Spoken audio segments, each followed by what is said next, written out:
नमस्कार, आप देख रहे हैं आज तक। आपके साथ मैं हूं सईद अंसारी। दोपहर के 3 बजे हैं। बिहार से एक दर्दनाक खबर आई है। बिहार के मुजफ्फरपुर में यह हादसा हुआ। एक नूडल्स फैक्ट्री का बॉयलर फटने से 6 लोगों की मौत हो गई। धमाका इतना जबरदस्त था कि आसपास की कई फैक्ट्रियों की छतें उड़ गई। विस्फोट की आवाज सुनकर आसपास के लोग जुट गए। कुछ लोगों के मलबे में फंसे होने की आशंका जताई जा रही है। जिलाधिकारी, एसएसपी, एसडीआरएफ की टीम मौके पर मौजूद है। लोगों को बचाने का, मलबा हटाने का काम लगातार चल रहा है, लेकिन अभी भी लोग कह रहे हैं कि कुछ लोग नीचे दबे हुए हैं।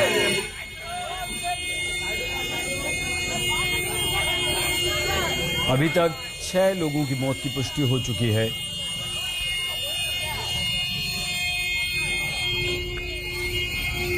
जिलाधिकारी क्या कहते हैं वो जल्दी से सुन लेते हैं।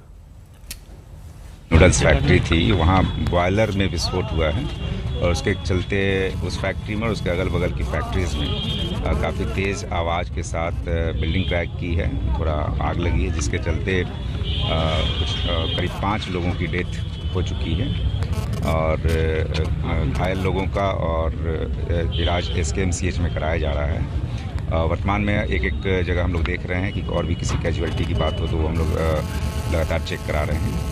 बाकी स्थिति यही है कि SKMCH में जो घायल है उनका बेहतर इलाज कराया जा रहा है। मैं वहाँ के जिला पदाधिकारी और उद्योग विभाग के अधिकारियों से संपर्क में हूँ।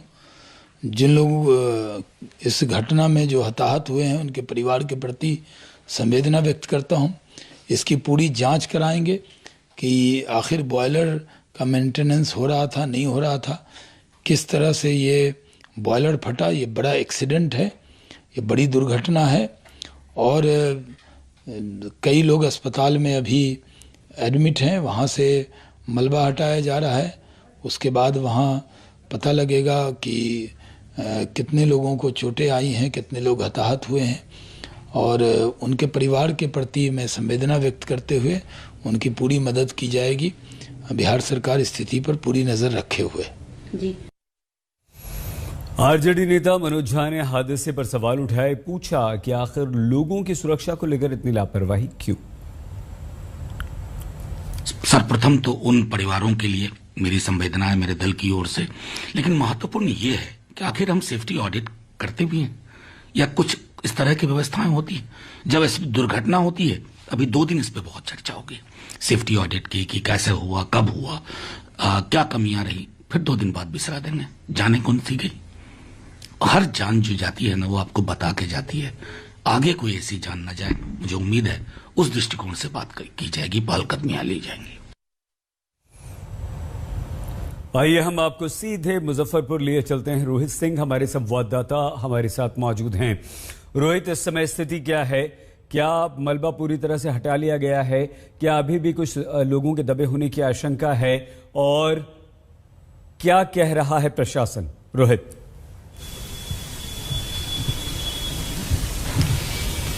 सईद, इस वक्त मैं उसी नूडल्स फैक्ट्री पर मौजूद हूं, यानी कि ग्राउंड जीरो पर मौजूद हूं, जहां पर आज सुबह तकरीबन 9:30 बजे ये धमाका हुआ। और आपको सबसे पहले तस्वीरों को दिखाते हैं और तस्वीरों से अंदाजा लगाइए कि किस तरीके का ये धमाका रहा होगा कि पूरे के पूरे ये फैक्ट्री जो है उसके परखच्चे उड़ गए हैं। बॉयलर फटने से जो है ये पूरा धमाका हुआ और धमाके की गूंज इतनी ज्यादा थी कि तकरीबन 5 किलोमीटर के दायरे में जो है ये जो लोगों को ऐसा लगा मानो भूकंप आ गया हो, जमीन हिल गई हो, इतना तेज धमाका था। और चारों तरफ सिर्फ और सिर्फ आप देखिए बर्बादी के निशान, किस तरीके से पूरा का पूरा मलबा जो है वो बिखरा हुआ है। और घटना के बाद से ही पुलिस और प्रशासन यहाँ पर पहुंचा था और जो रिलीफ ऑपरेशन है, राहत बचाव कार्य शुरू किया गया। और अब तक जो प्रशासन ने है वो 6 लोगों की मौत की पुष्टि की है और बताया है कि तकरीबन आधा दर्जन घायल है। लेकिन कुछ स्थानीय लोग हैं, उनका कहना है कि मौतों का आंकड़ा जो है वो ज्यादा भी हो सकता है। और जहांगीर से बात करते हैं, जो कि सबसे पहले इस घटने के बाद यहाँ पहुंचे थे। जहांगीर, जब घटना हुई थी उसके बाद आपने क्या देखा यहाँ पर? जब 9:40 में घटना हुआ, धमाका हुआ है, 9:45 में हम लोग दौड़ के आए 10-12 लड़के। तो ये तो बंद था, तो मैं चिवड़ा मिल से घुसा अंदर, तो देख रहा हूँ कि एक लाश वहाँ खोपड़ी यहाँ से खुला हुआ था, एक लाश वहाँ पे पड़ा हुआ था चिवड़ा मिल का। तो उसका बाद हम लोग देखने लगे तो 2-3 गो और उधर का गिरा हुआ था। सबका किसी को हाथ टूटा हुआ है, किसी को कुछ होया हुआ है। तो उसके बाद हम लोग कहें कि नहीं उस फैक्ट्री में घुस हो, तो हम लोग 10-15 लड़का, धीरे धीरे आदमी सब बढ़ने लगा। जब मैं फैक्ट्री में घुसा तो इसमें से 8 लाश निकला है, 2 चूरा मिल में से निकला है, 10 लाश निकला है। उसमें 5 लाश था जो पहचान का था, यानी हो सकता था, लेकिन बाकी 3 लाश वो जो टुकड़ी टुकड़ी करके वो सब था। अभी भी वो वहाँ पे जाके देखिए बुद्धि सब ऐसे ही गिरा हुआ है। आज 17 घायल था।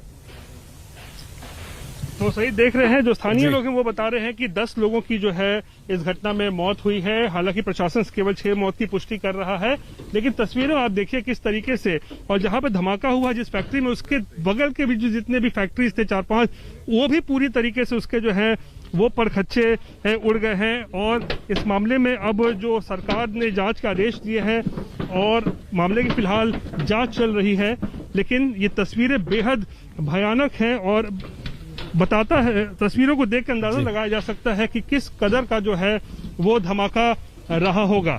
जी सईद।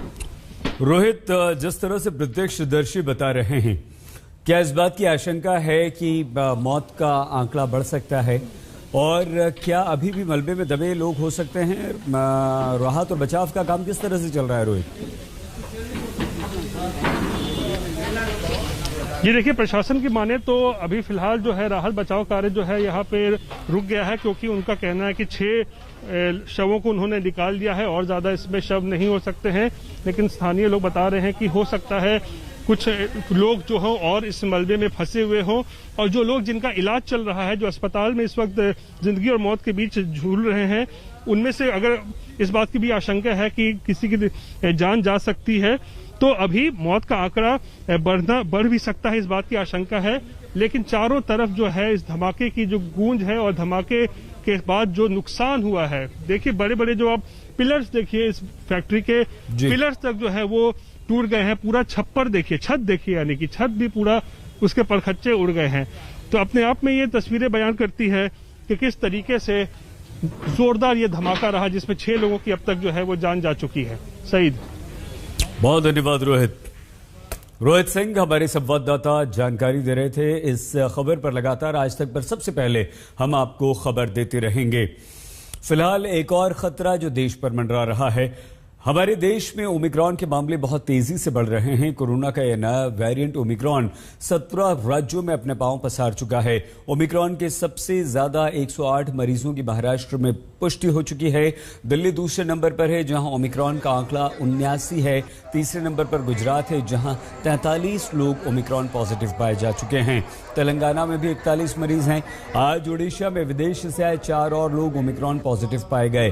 चिंता की बात यह है कि इतना सब कुछ होने के बाद भी बाजारों में भीड़ वैसी की वैसी है। लोगों पर कहीं कोई असर नहीं पड़ रहा।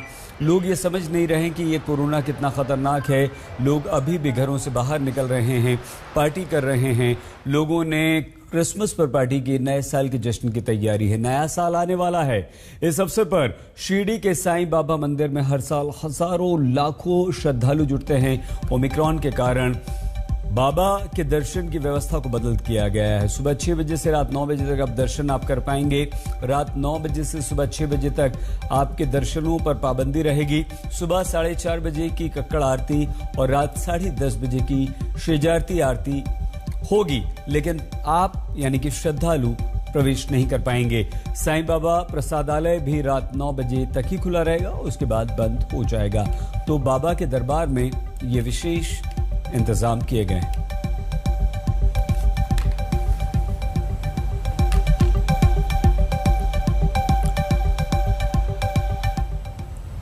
जन विश्वास रैली उत्तर प्रदेश के जालौन में इस वक्त चल रही है। आइए हम आपको सीधे लिए चलते हैं।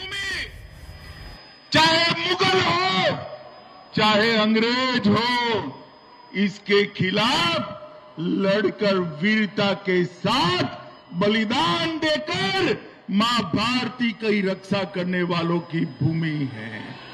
पूरा देश बुंदेलखंड की इस भूमि पर गर्व करता है। पूरा देश बुंदेलखंड की इस भूमि को प्रणाम करता है। मित्रों, आज यहां पर मैंने जो जन सैलाब देखा है, मैं आज यहां से ये मीडिया के सामने भी कहना चाहता हूं कि इस बार भी 300 पार होने वाला है। मेरे साथ बोलिए, मेरे साथ बोलिए, करोगे 300 पार? तो मैं बोलूं भाजपा की इस बार, आप बोलोगे? बोलिए भाजपा की इस बार, भाजपा की इस बार, भाजपा की इस बार। मित्रों एक बात बताओ, ये ढेर सारे युवा यहां खड़े हैं, भैया फुल टॉस बॉल हो और अच्छा बैट्समैन हो तो चौका लगाएगा या नहीं लगाएगा? लगाएगा या नहीं लगाएगा? 2014 में कौन जीता? जोर से बोलो, 2014 में कौन जीता? 17 में कौन जीता? 19 में कौन जीता? और 22 में कौन जीतेगा? मोदी जी के नेतृत्व में बुंदेलखंड वालों ने चौका लगाकर बुआ और बबुआ दोनों का सुपड़ा साफ कर देना। मुझे बताओ भाइयों बहनों माताओं, मुझे बताओ युवा मित्रों, सपा बसपा की सरकारें थी, सभी का विकास होता था क्या? जोर से बोलो, होता था क्या? हर घर में बिजली पहुंची थी क्या? हर घर में शौचालय पहुंचा था क्या? हर घर में पीने का पानी पहुंचाने की व्यवस्था हुई थी क्या? गरीबों को मुफ्त राशन मिलता था क्या? गरीबों की 5 लाख तक की दवाइयां फ्री ऑफ कॉस्ट मुफ्त में होती थी क्या? क्यों नहीं होती थी? क्योंकि ये दोनों पार्टियां, बुआ और बबुआ, दोनों की पार्टियां जातिवादी पार्टियां है, जातिवादी। बहन जी आती है, एक जाति का काम करती है, और अखिलेश आते हैं दूसरी जाति। अमित शाह को आपने सुना, और अब कौशाम्बी आपको लिए चलते हैं। मुख्यमंत्री योगी आदित्यनाथ वहां पर भी यात्रा में शामिल। ये वैक्सीन कोरोना महामारी में कारगर साबित होगा। ये वैक्सीन कोरोना महामारी में बचाव का सर्वोत्तम उपाय होगा, और इसलिए वैक्सीन फ्री में है। जो लोग वैक्सीन का विरोध कर रहे थे, वे लोग मानवता के खिलाफ अपराध कर रहे थे। वे लोग कोरोना से दोस्ती कर रहे थे। उनको गरीबों की चिंता नहीं थी, उनको प्रदेश के नागरिकों की और देश की कोरोना के खिलाफ लड़ाई की चिंता नहीं थी। यही फर्क है भाइयों बहनों। जब उनको मौका मिला था वे कुछ नहीं कर पाए, और जब सत्ता से पार है कि दुष्प्रचार का सहारा लेकर के जनता के जीवन के साथ खिलवाड़ कर रहे हैं। जब मौका मिला था, अभी मैं यहां से प्रयागराज जा रहा हूं, और भाइयों बहनों प्रयागराज में हम लोग एक बहुत बड़े कार्यक्रम को आगे बढ़ा रहे हैं। जिन पेशेवर माफियाओं ने पिछली सरकारों में गरीबों की, व्यापारियों की सरकारी संपत्ति को हड़प करके बड़ी बड़ी हवेलियां बनाई थी, आपने देखा होगा प्रदेश सरकार का बुलडोजर तक चला तो ये सभी बड़ी बड़ी हवेलियां नीचे गिरती हुई दिखाई दी। और आज हम प्रयागराज में ऐसे एक माफिया से, कब्जा से मुक्त करी संपत्ति पर गरीबों के लिए एक नई आवास योजना का शुभारंभ करने जा रहे हैं।